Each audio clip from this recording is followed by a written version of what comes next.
this is probably one of the less developed projects, but it's saying if you want to use sensing technologies to support small-scale cheese production, the first question you have to ask is what can you really actually measure off of the cheese?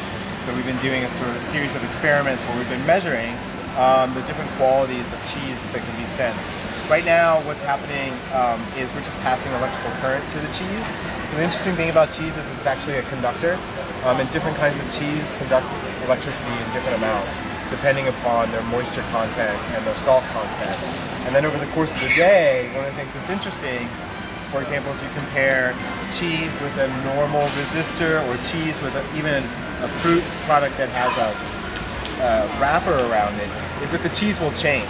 So right now, actually the cheese and the avocado have about the same amount of conductivity. The avocado will stay stable throughout the day. The cheese's conductivity will slowly decrease as it gets dried out. So it's pretty interesting to think about cheese as this sort of dynamic thing that could be part of our electrical circuits, and that also produces this range of data that can be measured. So how do you visualize the data? Right now it's just a really simple, it's just 3 circles that change in size depending upon their relative conductivity. But I'm recording all the data to a text file, and then we'll be sort of plotting it over time. Just for here, it's just 3 simple circles. Interesting.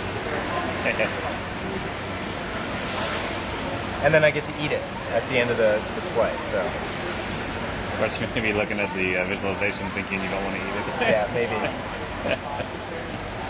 That's pretty cool. Yeah.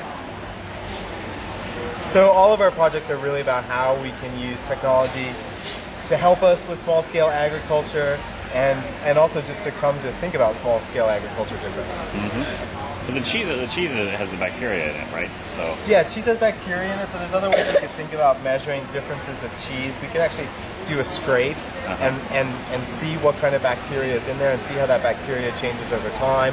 Another idea that we've talked about but haven't implemented is it'd be very easy to put a camera on here and look at color changes depending upon mold types as they grow.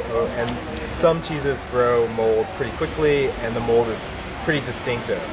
You need to test this with blue cheese and see what happens. Exactly. Interesting. Then you can write a paper on the different types of cheeses and their resistance. I could write a paper on the different kinds of cheeses. I'm sure somebody. Like being at Georgia Institute of Technology, that's exactly the kind of thing that they'll probably expect me to do at some point. Is that where you're at? Yeah, I'm a professor there. So. Oh, are you? And we've been working together on this larger project, asking about how can we use design to support sustainable culture? And we've been looking specifically at robotics and sensing and farming. So yeah. So yeah.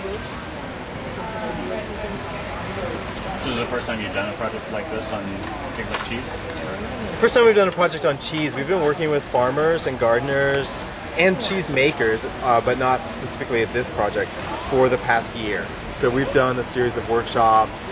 We've been interviewing them, going out to their farms, looking at how they use current technologies, how those technologies might be redesigned, or what new technologies could be developed to help support them. So, yeah, I can imagine something you look far enough into the data and discover something that'd be useful for cheese production. Exactly. Yeah. So that's what I mean, and one of the reasons to do this is not just because we love cheese, but when we started off working with the farmers, several of the folks who showed up for our workshops were actually cheesemakers.